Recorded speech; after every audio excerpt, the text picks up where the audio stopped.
Hi everybody, it's Duff and I have another tutorial for you today. And today the subject is color psychology. Now why color psychology? Well, for starters, it's something that's present in everyday life. Every choice you make, every piece of clothing you wear, the food you eat, the advertisements you listen to, the way you are affected by your immediate environment depending on the season, is all influenced by color psychology. And as an artist, it gives you the power to make specific choices rather than the aesthetic qualities of color like temperature or value or saturation. You can actually start to have a great deal more control and power over the decisions you make as an artist. Okay? Take note of something. I'm going to be speaking fast through this because I have to fit it into a short time span and I got a lot of information to cover. So that being said, let's jump right into it. But the only thing I want to mention is the fact that remember that your emotional state is it has an influence on the way you perceive colors emotionally. Your culture also plays a big role in it. And color psychology is a very young subject. It's in its infancy in the sense that it hasn't been researched that much. Not that many books have been written on it. There hasn't been that much research, and that's because there are so many altering factors to color psychology and how it affects us as individuals.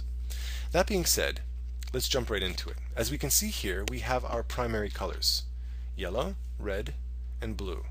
And remember that these are pigment primaries because light have different primaries and mix differently than pigments do. Pigments meaning paint and inks. If we look at the color yellow, for instance, generally the color yellow is associated with happiness, with joy, with warmth, and with optimism. If you think about that in relation to real life, think about the sun, our source of life and warmth and comfort.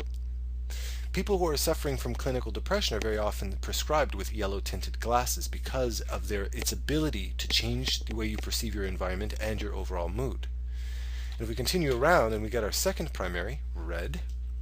Red is generally associated with intensity. It can be intensity or passion, for instance, but that can go two ways. You can have passionate and intense love and romance. You can have passionate, intense anger and fury. Because of red's connection with pain as well, because when we cut ourselves we see the color red, we can associate that emotionally with pain. Think about if you've seen a horror movie where there's lots of blood. You can actually be afraid of it because of the red and because of red's connection with pain, even though you're not feeling any pain. It can put you in a very strong emotional state.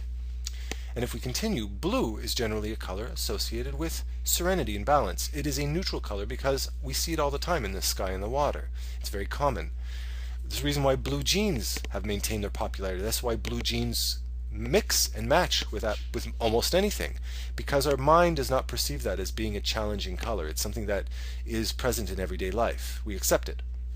However, this is where things start to get interesting, when you actually start to mix colors, because you'll start to realize that you can mix emotion the same way you can mix color. Let's look at the secondary color orange first, which is ultimately the mix between yellow and red. Very often the color orange is associated with hunger, which is why very often interior decorators use orange to decorate restaurants, because it induces a feeling of hunger. Well, define hunger. What is hunger? You can easily describe what happiness is. You can easily define what anger or sadness is, but define hunger. Why is it harder to define, even though it's something that we feel at birth? It's one of our first and most powerful emotions. Why? Because it's a secondary emotion. It's a mix of different emotions. Okay? Let's look at the properties of red. Passion, need. You can associate with that with the passionate driving force, the need to survive. A driving force that is so intense that if you don't eat for long enough, it can lead you to violence, it can lead you to murder, or even cannibalism, right?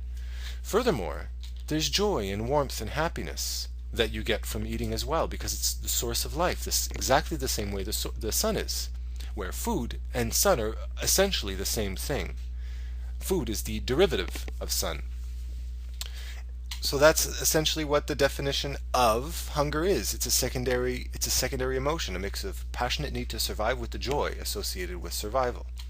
And if we continue around, we get purple, which is a mix of red and blue. If we think about that in terms of psychology, very often it's associated with sensuality, spiritualism, wealth, mystery, royalty, and wisdom.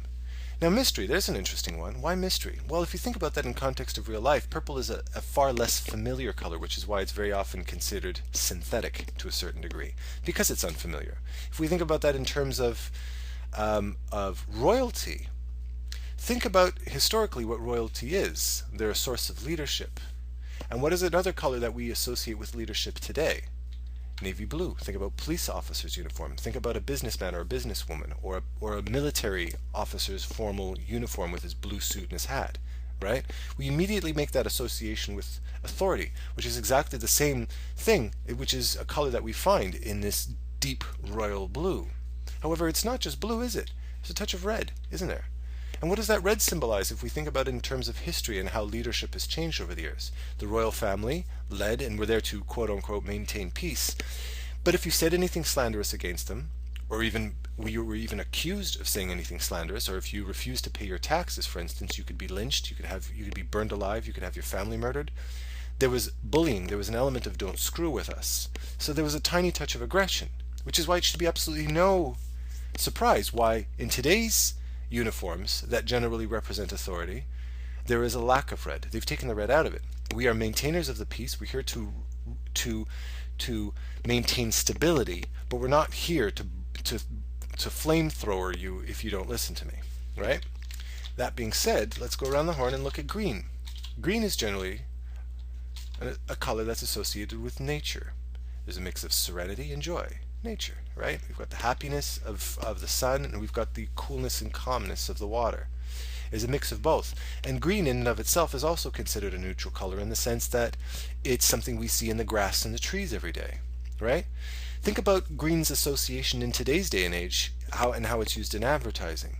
Green home, green energy, green lifestyle, green food, green clothing, green car.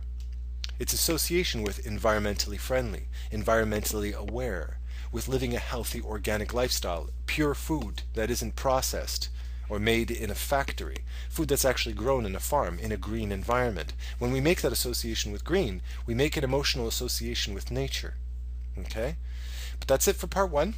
In part two, we're going to jump into tertiary colors, saturation, and value. And that's where we're actually going to start to get really specific with emotions. All right?